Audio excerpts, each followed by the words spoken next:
Okay, please forgive some background noise coming in from outside in this one. And yeah, I'm going to do things differently. Actually, I'm going to turn the room light on because that's preferred to the lamp for something like this. Don't know if you could hear me when I was further away from the camera. I do have a pretty loud voice that projects when I want it to, but or even when I don't. Anyway, what this is, I'm going to play a game between Boston and Winnipeg, but I thought before I did that, I just want to point out something actually in the game that I played last night that was actually pointed out to me by the creator of the game. So, and I'll turn off the volume on this one. So this is a botch. This is a mistake. If you have ever made a mistake while playing a hockey game, do not feel bad. They happen. They certainly happen if you're me. I make them not all the time. I think I'm pretty consistent. I don't want to delegitimize any of the results of any previous projects or anything like that. I roll down the middle. I do the best that I can. I think most of the time, if not all the time, I catch them. I think almost all the time I do. And I'm very happy actually to have a mistake pointed out to me when I make one. Even if it's the creator of the game pointing it out, especially if it is the creator of the game pointing it out. So here it is. Let's see, that's a goal with an asterisk, so I do have to check your close game factor. I did not have to check the close game factor. Because New York is 6 and Vancouver is 9. Wow, they're not 8, they're 9. I think I said 8 earlier, sorry if I did. 11 to 46, so New York will need greater than 46. Like, all of this is correct. If the score were a difference, if the score were within a goal, this would all be correct. However, as you'll see here in a moment, following roll, an 11 to 66 roll. So maybe in basketball or American football, this would be a close enough score. Obviously in hockey, this is not. This is definitely not within a goal. This is totally a mistake. I'm really glad that at least it didn't happen in a closer game, where it might have had some impact on the game. New York ended up winning this game decisively anyway, and I really feel like that disallowed goal really had no impact on it. For the record, if you're new to Mike Owens Quick Play Pro Hockey and you're listening to this video, as I told Michael Owens himself, I do not want to mislead anybody. So this was totally my mistake, completely my bad. I want to offer up some lame excuse like it was kind of late at night here, but truth be told, I felt pretty good doing that video, felt like I had pretty good energy for it, and I just slipped up and I made a little mistake. In fact, if you were paying really close attention, I think also during the first period, I was on like the 12th or 13th minute, and I rolled, the roll would have advanced me 3 minutes. It was either a 5 or 6 on the white die, and I ended up jumping from like minute 13 to minute 17. So I'm going to make some here and there. Like I said to him, like I said to Mr. Owens, I'm an imperfect human official, and I think like a referee, sometimes we're going to botch some calls. In fact, it comes to me as some relief, actually, if I'm listening to like a stream of somebody else broadcasting a game, and they mention some mistake, or they'll say something like oh, I think actually RJL518 would have been a few nights ago now, maybe several nights ago, and he was just like, oh, sorry that I missed that earlier. He mentioned it a couple of times, and I like that, because I mean, at the end of the day, we're human, we're enjoying these games. I'm not trying to falsify any result or have any controversy or anything like that, but anyway, have to own up to it, have to own it. It was a mistake that I made. So just again to clarify, for the close game factor in the third period, the game either has to be tied or a 1-goal difference. So like Michael Owens himself said in the comment, within a goal, in order for the close game factor to have any impact or effect on anything. So in other words, this goal that was scored right here should have counted for New York. Did I count it? In order for this goal to count, because I rolled an 8 and not a 4, 5, or a 10, which would be a goal anytime. So oh wait, this goal still counted anyway. So they are up 6-2 here. Sorry for the sake of this game being a competitive. So actually, there, that actually counted anyway. Oops, I probably should have taken a look at this video before I. So there you go. Hopefully that's the worst mistake that I will make in this video. I'm about to play a game here between Boston and Winnipeg. Be right back. Okay, back in time to drop the puck right away ASAP on this one. Again, sorry about any noise outside. It's just even though it's still a winter day, it's really muggy here. Actually, it's like early spring weather, really kind of wet weather, just kind of gross. Anyway, I don't want to sweat. So 3 minutes into the game, we're going to start things off. Scoring chances for this one will be 34 or below. So no scoring chance for either side yet through 3 minutes, I guess. And at 24, so at the 5th minute here of the first period, we're going to have a chance for either team. At 45, so it's actually going to be Winnipeg's just barely here. The Jets with a scoring chance early. And a 5 and a 4, there will be no goal on that chance. We're going to roll on. I hope I don't botch anything in this game. 31, so we actually stay in the same minute with a chance. And 51, this time it will be for the Bruins. Back the other way, and the Bruins with a 4 and a 3, they don't score either. I'm trying to think now, some good goaltending from, I have to double check actually for Winnipeg in 85, maybe Daniel Berthiaume. I don't think it would have been Bob Essenza yet. Feel free to correct me if I'm wrong. 61, so we don't advance time. 26, we advance 3 minutes into the 8th minute with another scoring chance. Sorry, that wasn't the best roll. 5 and 1 for that scoring chance will be Boston once more. Boston with another 5 and 1. Once again, not a great roll. Boston doesn't score on it. I think it was a pretty good roll, actually. It's possible to get the same numbers twice, kind of a double-double. 5 and a 3, so we go up to 10. And at 10 minutes, there is no scoring chance in the 10th minute of the period. But a 2 and a 4, so here in the 12th minute, we'll bring another scoring chance. And a 2 and a 1, it's going to be for Boston. And Boston with a 2 and a 6, they're actually going to get on the board first here. It's going to be 1-0 Bruins in the first period. As you can see here, Boston scoring chance range 11 to 22 and 51 to 66. The Jets at a slight disadvantage, or actually a comfortable disadvantage is kind of an oxymoron, I think. At a considerable disadvantage, somewhat considerable disadvantage here at 23 to 46. So here in the first period, let's roll for time. That's going to be 25 seconds past the 12th minute. That's just how I do it. So let's see here at 12:25 into period 1, Boston scores. Who got the goal for Boston? 3:14 is almost Ray Bork, not quite. Mike Krushelnyski actually for the Bruins scoring the goal and helping him get that goal. We have 2 assists on it. The first one, 5:12, is either Peter McNabb or Brad Park. This will determine that. It's odd, so it's going to be for Brad Park. So Krushelnyski from Brad Park. He had a really good game, a productive game. And actually, no, I'm thinking of a Rangers game. Never mind. I don't know if Park had a productive game for Boston yet. He plays for both teams in different years and eras and everything like that. Craig McTavish here with the 2nd assist on the goal. So officially it's Krushelnyski from Park and McTavish here at 12:25 of period 1.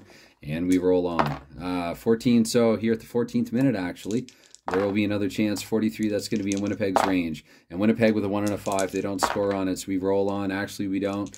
Still in the 14th minute now, 21, that's going to be a Bruins chance. And the Bruins with the 4 and a 4, so they're going to get up by 2 here. I decided to show this game because this is the only time actually that Boston plays Winnipeg in Winnipeg with this short and 32-game regular season schedule.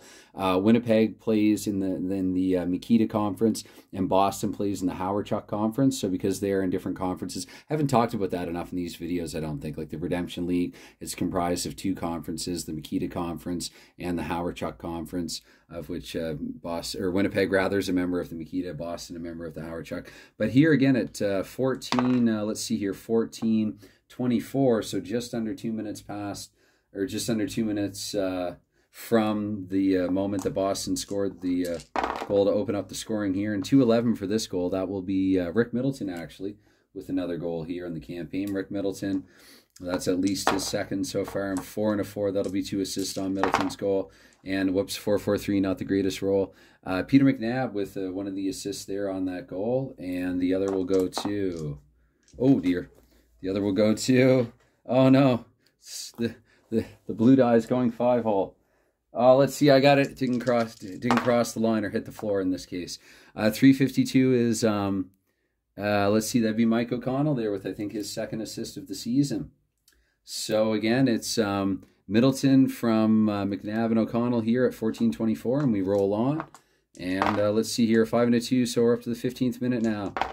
And up to the 17th minute, we'll have a chance in the 17th minute. Let's see if Winnipeg can get on the board. 21, that's Boston's chance. And with a 1 and a 1, Boston doesn't score either. So Berthiaume, I think, trying to hold Winnipeg in this game here. So we're up to the 18th minute now. No chance with that roll being a 42. And a 64, that's going to put us in the first minute of period 2. 2-0 Boston after 1. 5 and a 6, so we advance to the 3rd minute with no chance for either side. 4 and a 3, so we're up to minute 5 now. Again, no chance.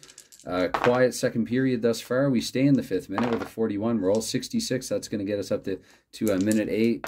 And with a 1 and a 1, we're going to stay in minute 8, actually. And a minute 8 with a 45, that's a Winnipeg chance. And Winnipeg with a 2 and a 2, the Jets will get on the board here and cut Boston's lead in half.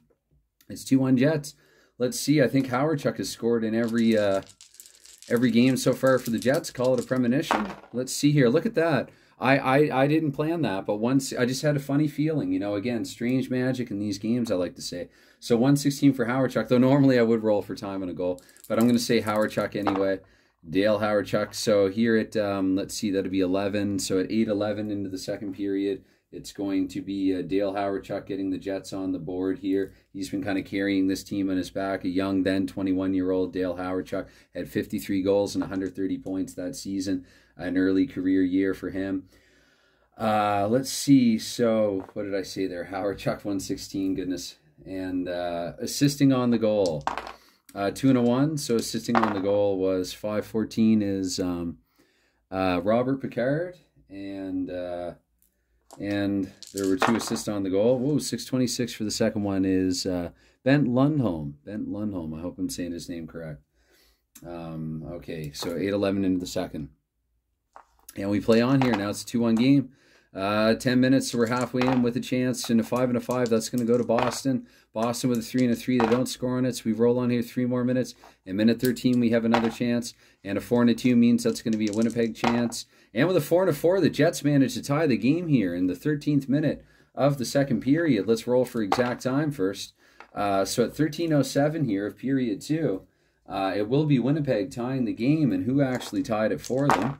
135, that's going to be Howard once more. Howard with the second goal here. We're getting a classic, a vintage Howard performance thus far. And 2 assists on the goal. So we roll, let's see here, 626 again. Apparently Picard really likes, Lundholm rather. Sorry, my apologies. Lundholm really likes to set up Howard in this game. Though he had the secondary assist in Howard other goal. And 434 is, let's see here, Laurie Boschman. 434, Laurie Boschman. Okay. So we're going to play on here, 13 minutes in. So we go to a 35, that's 16 minutes, no chance in the next 3 minutes. And with a 23, that brings us up to minute 18 with a scoring chance. And with a 45, once again, that's a chance for the Jets to go ahead for the first time in the game. But a 3, they're unable to. So close, but no cigar. Let's see here. We're going to go into the first minute of the third period. And with the 33, we'll have a chance here in the opening minute of the third. With a 42, once again, it's going to the Jets. And with a 4, the Jets are going to score here in period 3. Early in period 3, actually. Let's roll for exact time. We might have to bring this close game factor into effect here. Oh, my goodness. Okay. Oh no, wait. Okay, that could actually... No, that... So, actually, they scored 0 seconds into the third period. I'm not going to allow for an impossible record. So, actually, here, I'll roll this one again anyway. So, this time it's a 4. Sorry. I'm going to say 30 seconds in for the record here in the third period. Exactly 30 seconds in. Let's see if Howard can get a hat-trick here. Can this be a Howard hat-trick? 6:45, not even close. So it's going to be either Lundholm or McBain, actually, with the goal. And that's an odd number, so it's going to go to McBain. It's going to go his way. McBain, who was 20 years old in this season. And so Andrew McBain, and helping him get it, there will just be the 1 assist on the goal this time. And that 1 assist to 253 will go to... Brian Mullen, actually, who started the season at 21 and later aged to age 22. He would have turned 22 later in that season, but it's here. It's Andrew McBain from Brian Mullen. And, of course, oh, goodness, if I forgot to put the Jets ahead, that would really be an unforgivable error. So the Jets are up 3-2 here. Let's see, with a 25, that's going to be 3 more minutes into it, and there will be a chance here. And with a 52, that's going to be Boston, though, a chance to pull even here for the Bruins. With a 1 and a 2, they're not able to do it. Let's see, a 3 save with an asterisk. Close game factor 8, close game factor 10. No, that is a legit save for the Winnipeg Jets. Really hope I did that correctly. Oh, dear. I'm pretty sure that I know how to do this correctly at least 99% of the time or close to it. I really hope that mistake was an aberration. I'm pretty sure that it was. Anyway, 4 minutes in now, no chance either way. And then another minute in, so into the 5th minute here in the third period. 12, it's going to go Boston's way. And Boston with a 2 and a 4. And so once again, that wouldn't matter either way anyway. See if they're not... Yeah. Anyway, it's no goal for Boston. 3 more minutes in now to see how the self-doubt is creeping in. We're up to the 8th minute, and 45 means, no chance for either team. 42, once again, will mean no chance for either team. Now, 11 minutes to go in the hockey game, 3-2 Jets. With a 56, that's up to 12. This is what the Jets want to do. They want to eat up the clock. And 2 more minutes here, so that's going to work in their favor as well. Up to minute 14 now with a 16, so 3 more minutes will advance. And here with 3 minutes to go, we're going to have another scoring chance. At 52, that will be a Boston Bruins scoring chance. With a 2 and a 5, the Bruins do not score on it. So again, I think it's Daniel Berthiaume, correct me if I'm wrong, holding the Jets in here. With a 23, we're going to get another chance here in minute 19. And then probably what I will do is pull Boston's goalie. I was looking too. Peters was their 3rd string goalie, and now I'm blanking on their first 2 that season. Anyway, I don't know if Gilles Gilbert would have still been a goalie for them in that year. Ah, dear. I got to look back. Goodness, where was I, though? A 23 and then a 36. That's going to be a Jets chance anyway. A shot here to add a little insurance. And with a 6 and a 2, indeed they are going to, because they have the higher close game factor, which will not factor in here. So the Jets, this is just going to be an automatic goal here for Winnipeg, up 4-2. And let's see what they can do. Boston not faring too well on my channel. They were blown out by the Sabres. Whoops. Okay, I'm going to roll for exact time here first. So 16, that's at 61. 1951, so with 9 seconds to go. Okay. Stranger things have happened in hockey history. So in 1951, we're going to say that 355 is Thomas Steen. Yeah, nice to see him getting on the board, actually. Thomas Steen, good offensive forward in his day. Father of recently retired Alexander Steen on St. Louis. And 6 and a 4, there's going to be 1 assist on Steen's goal. 636, that's either Lundholm or McBain again. Productive night for both of them, really. The odd number gives it to McBain, so 355, 636. It's Thomas Steen from Andrew McBain here. The Jets up 4-2, and let's see if we can get one more. Okay, so again, Boston's down by 2. I know it says in the rules if they're only down by 1, but I don't know. For the sake of drama, let's see what kind of a roll we get here. It's a 6 and a 6, so it's not going to matter anyway. So there you have it. Your final score is 4-2 the Winnipeg Jets. They were propelled early on by Dale Hawerchuk with his pair of goals. Andrew McBain had a productive night. Bent Lundholm looked good for them as well. And yeah, I guess that's going to be a wrap for the time being. Thank you for any time that you give to this, any support at all. It is greatly appreciated, even if it's never expected. And I do have to get going. So I guess bye for now.